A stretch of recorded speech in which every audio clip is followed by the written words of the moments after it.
It started with tomatoes. I had always taken pride in my little garden, fresh, organic, plump, and juicy.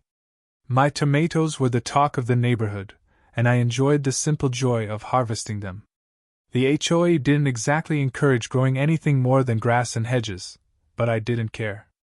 My garden was my sanctuary, my escape from the bizarre politics of HOA meetings and petty rules. That's when Karen, my nosy, self-appointed neighborhood watchdog, first appeared on my doorstep with her fake smile and unsolicited advice about my property. "Those tomatoes look nice," she remarked, staring at my garden like a hawk. "But you know, there are rules about what you can grow in your front yard." I nodded politely, pretending not to care, but in the back of my mind, I knew this was a setup. Karen loved to control things, and my tomatoes were no exception. At first, I didn't think much of it.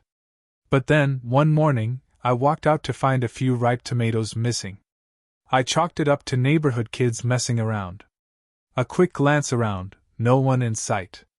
I assumed I'd just been careless, maybe left a window open while the tomatoes were ripe for the picking. But then it happened again. And again. My patience wore thin after the fourth or fifth incident. These tomatoes were the result of hours of careful work, meticulous care, and a dash of pride. Whoever was taking them knew exactly what they were doing. Someone had been sneaking into my yard under the cover of darkness, stealing my crop like a common thief. But who? Karen, of course. There was no one else with enough audacity to take something so small, so petty, but so personally satisfying to me. It couldn't be anyone else. No one in the neighborhood had the nerve. The more I thought about it, the more it became clear. Karen had always been a stickler for rules. She had probably decided that my tomatoes were too much of an eyesore for the HOA's pristine image. Or maybe she just wanted them for herself. Either way, this couldn't go on. I had to act fast, before Karen thought she could just keep taking my tomatoes without consequences. I couldn't confront her directly, not yet. That would only escalate things and give her more ammunition to call me the difficult neighbor. Instead, I devised a plan, one that would let me handle this from the shadows. I had to hit her where it hurt, something she'd never expect.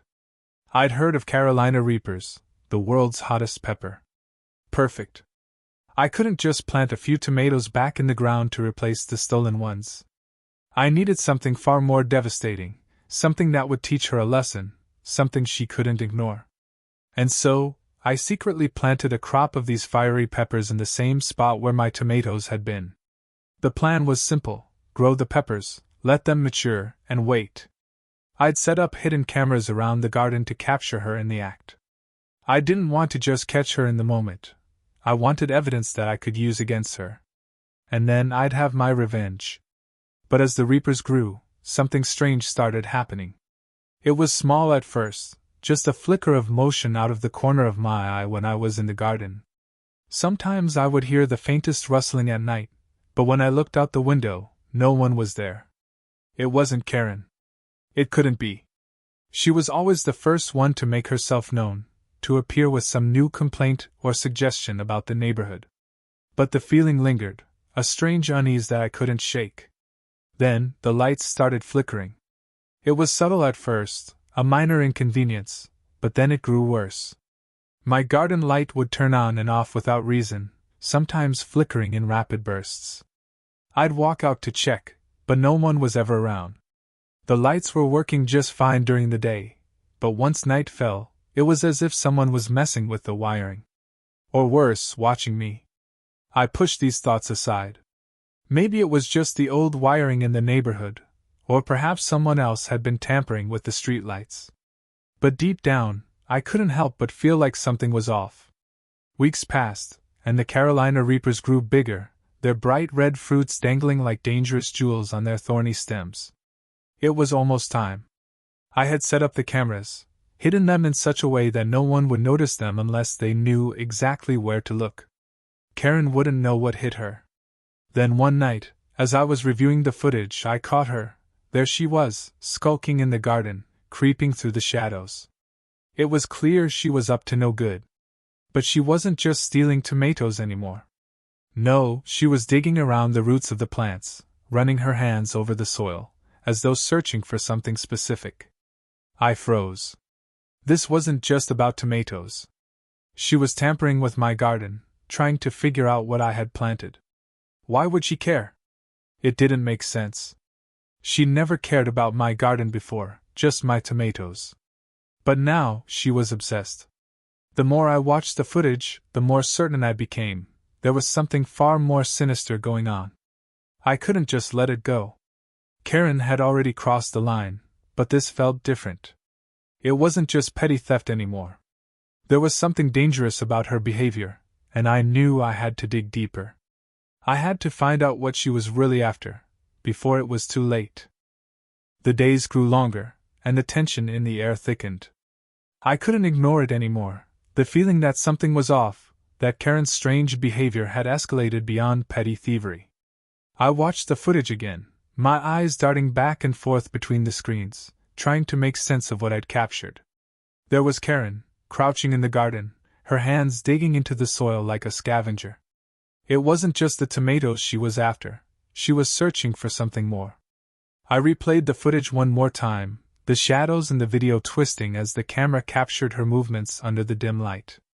The Carolina Reapers swayed gently in the breeze, their fiery red fruits looking innocent enough. But Karen wasn't there just for the tomatoes. She was looking for something, and I had no idea what. It felt like a puzzle, a mystery I wasn't equipped to solve. But I couldn't let it slide. Not anymore.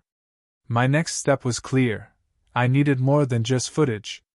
I needed to know what she was doing. And more importantly, why. The idea of confronting her directly seemed absurd. She would only deny it and turn everything back on me. I had to be smarter than that. I started watching her more closely, observing her every move. She didn't just take my tomatoes anymore. She spent hours in her yard, staring at mine, always watching, always waiting. It wasn't natural. There was a hunger in her eyes, a look that made my skin crawl. I couldn't shake the feeling that she was planning something, like she was waiting for a sign or a signal. But for what? It wasn't just Karen who seemed to be lurking around. Other strange events began to unfold. One evening, I noticed a car parked across the street, its engine off, the windows tinted so I couldn't see inside. The car had been there for hours, sitting idle as if waiting for something. I wasn't sure who it belonged to, but the longer it sat there, the more suspicious it became. When I looked through the window, it was gone. Just like that. Vanished. That's when it hit me. Karen wasn't acting alone. She had someone working with her, someone who was just as invested in my garden as she was. The feeling of paranoia bubbled up, and the thought of being watched became unbearable. I couldn't just be the victim of petty theft anymore. This was something much bigger, something more sinister. I decided to take matters into my own hands. I needed to know who else was involved, and to do that, I needed to get a closer look at the HOA itself. I started going to the meetings, quietly sitting in the back, trying not to draw attention to myself. The members of the HOA were always there, but it was clear that the atmosphere had changed. The meetings were becoming more secretive, more closed off. Decisions were being made behind closed doors, and I wasn't the only one who noticed. There was a shift in the air, a growing sense of unease among the residents. The once friendly neighborhood was beginning to fracture. People who had been here for years were becoming more distant, more guarded. No one seemed willing to talk, but I could feel the weight of their eyes on me when I entered the room. They knew something I didn't, something they weren't saying. As the weeks passed, I dug deeper into the HOA's records. I found out things, unusual fines, unexplained fees, and most concerning of all, a growing list of changes to the neighborhood's policies that didn't make sense. At first, it seemed like minor adjustments, but as I pieced them together, I saw a pattern. The changes were all focused on controlling personal property, controlling what residents could and couldn't do with their homes. The more I looked, the more I realized the HOA wasn't just trying to maintain order, it was systematically tightening its grip on every aspect of our lives. But it wasn't until I stumbled upon an old document, hidden in plain sight, that the full extent of the conspiracy began to unfold. The document was a report, dated from several months ago, detailing the HOA's involvement in an experimental project. They were conducting tests on residents, using their gardens and homes as labs for new technologies. The most alarming part? The project was funded by a private organization with no connection to the neighborhood, and no one had authorized it. The experiment wasn't just about the tomatoes. It was about controlling the residents through manipulation and surveillance, using seemingly innocent projects like gardening to test new devices that could influence behavior. My garden, my tomatoes, had been a testing ground for these devices, and Karen, it seemed, was the enforcer. She wasn't just stealing tomatoes, she was planting something much darker into the soil. I had to act quickly. The deeper I went, the more dangerous things became. I could feel it in my gut. The HOA wasn't just watching me, they were watching everyone. The paranoia set in like a fog, and I realized I couldn't trust anyone, not even my neighbors. Everyone was under suspicion now. I couldn't even be sure that the footage I had gathered was enough to expose what was really going on. The more I thought about it, the more I understood that this wasn't just a fight over tomatoes.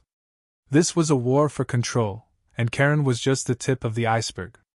I needed to gather more evidence, but I had to be careful.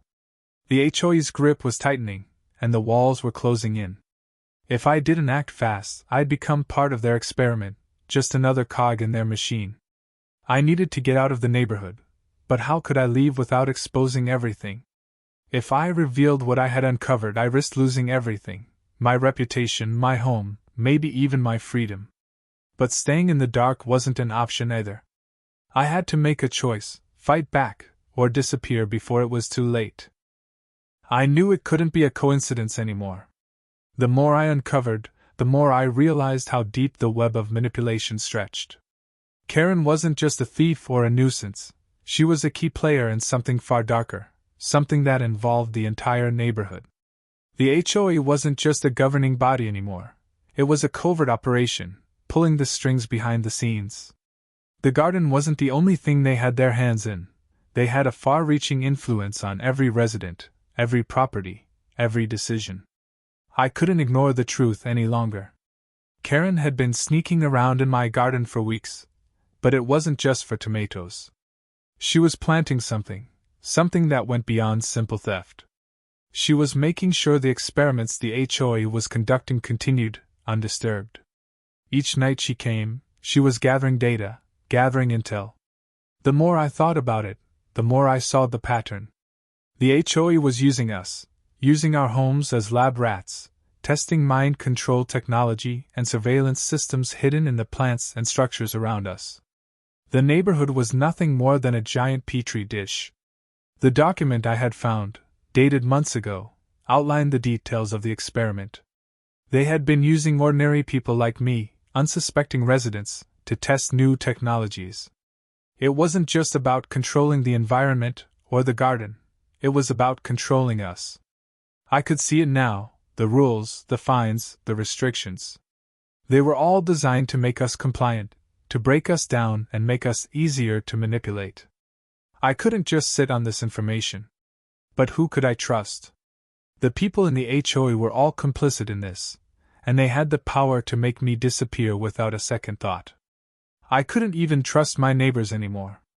The more I looked around, the more I realized everyone had been affected in some way.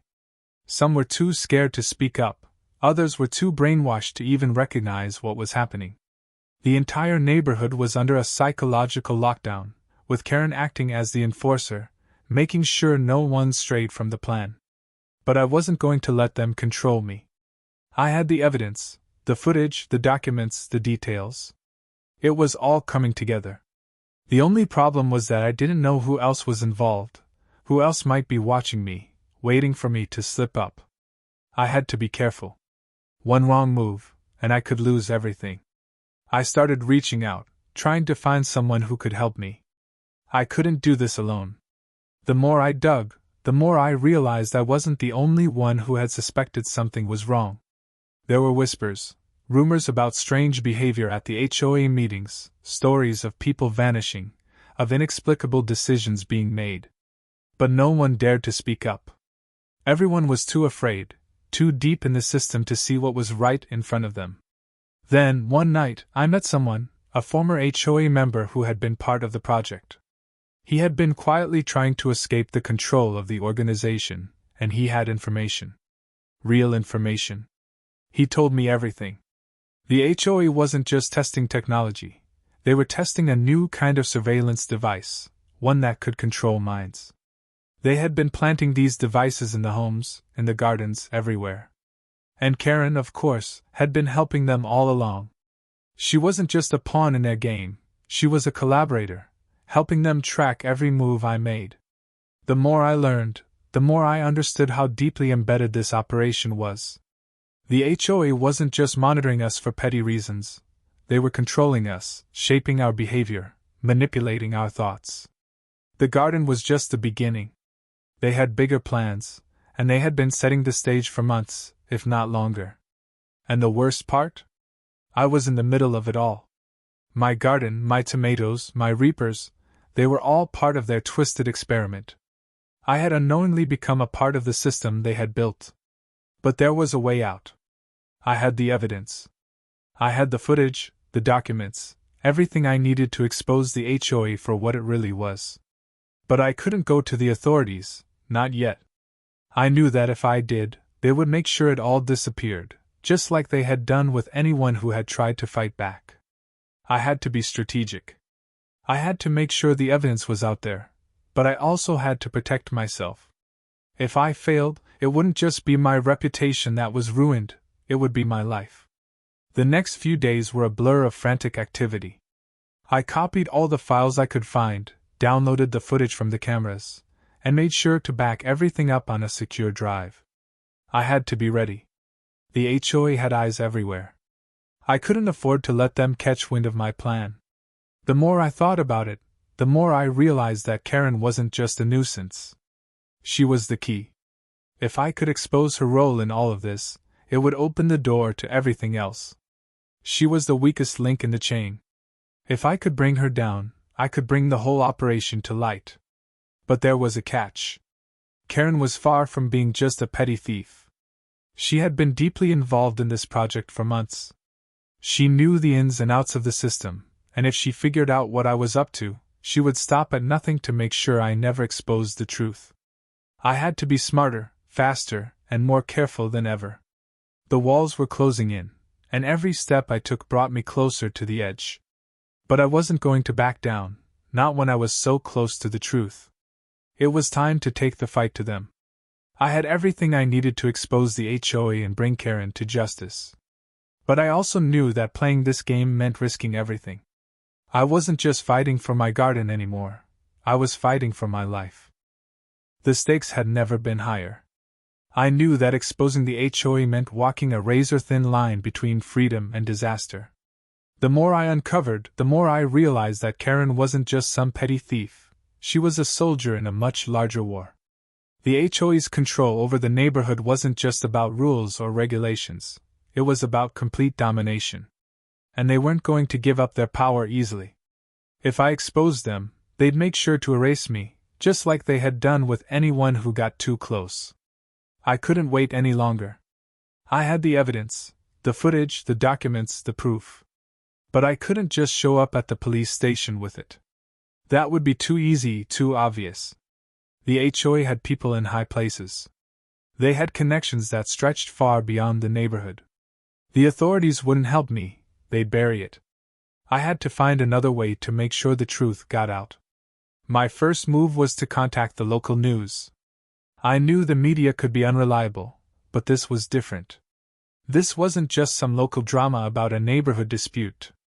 This was a full-blown conspiracy, one that could unravel everything. But I couldn't do it alone. I needed someone with clout, someone who could investigate and expose the HOA on a scale that wouldn't be ignored. I reached out to a reporter I'd heard about, someone who had a reputation for taking down corrupt organizations. If anyone could help me, it was her. She didn't respond right away, but I knew she had to be watching the news too. The rumors were spreading. The strange behavior in the neighborhood was becoming impossible to ignore. People were talking. It was only a matter of time before someone realized the HOA was hiding something. When she finally called, I didn't hesitate. I told her everything: the stolen tomatoes, the Carolina Reapers, the hidden cameras, the documents. I gave her the full story, all the evidence, all the footage. She was quiet for a long time, then she asked one question. "Why didn't you go to the authorities?" The question was simple, but it made my blood run cold. The answer was obvious: the authorities were in on it. The HOA had their fingers in everything, and I was no longer sure who I could trust. I wasn't going to make the mistake of thinking I was safe just because I had the truth on my side. The HOA didn't play by the rules, they made the rules. The reporter agreed to help, but she warned me. "This could get ugly. If you're not careful, you could make it worse. If you want to expose them, you'll have to go public. And that's a risk I'm not willing to take alone." She wasn't wrong. I had to go public. There was no turning back. But I also knew that once I made the decision, there was no going back. The HOA would come for me, Karen would come for me, and the whole neighborhood would be watching, waiting to see who would win. I had to make sure the truth came out, even if it meant risking everything. I set up the meeting. It was risky, but I didn't have a choice. The reporter was coming to the neighborhood to cover the story. I had to make sure everything was in place. The cameras were hidden, the documents were backed up, and I had a plan to make sure the truth came out, no matter what. The HOA couldn't control the narrative forever. It was time for them to face the consequences of their actions. As I waited for the reporter to arrive, I felt the weight of the situation bearing down on me. The neighborhood had always felt like home, but now it was a prison. Karen was the key, but she wasn't going to go down easily. I knew she had already realized I was onto her, and she wasn't going to let me expose her without a fight. The HOA had trained her well. She wasn't just a neighbor anymore. She was part of the system, and she wasn't going to let me tear it down. The tension in the air was palpable. The reporter arrived as scheduled, and we began walking through the neighborhood, covering the key locations, my garden, the camera setup, and the evidence I had gathered. I could feel the eyes of the HOA members on me, watching, waiting. They knew what was coming, and they were ready to strike back. I had to be quick. I had to make sure the story was out before they could silence me. But it wasn't just about Karen anymore. It was about everyone in the neighborhood, everyone who had been affected by the HOA's control. I wasn't the only one suffering. Karen had been a pawn, but the HOA had manipulated everyone. The more I thought about it, the more I realized that this wasn't just my fight. This was the fight for the entire community's freedom. When we finished, the reporter promised to get the story out as soon as possible. But I knew it wasn't enough to just tell the world what was happening. I had to make sure it went viral, that it reached the right people. If I let the HOA control the narrative, they'd spin it in their favor, and I'd be left holding the bag. The truth had to come from me. That night, I took everything I had, the footage, the documents, the evidence, and posted it online. I made sure the reporter's name was attached, made sure the story was clear and concise. There was no room for doubt. This was it. The HOA's grip on the neighborhood was about to break, and Karen was the first domino to fall. But just as I hit send, I heard a knock at the door. My heart skipped a beat. I wasn't expecting anyone. When I opened it, there she was, Karen, standing in the doorway, her eyes filled with a mixture of anger and something darker. The game had changed. The HOA had known what I was doing all along. And now, they were coming for me. The war was about to begin, and there was no way out. The truth was out, but it had only just begun. The consequences were just starting to unfold.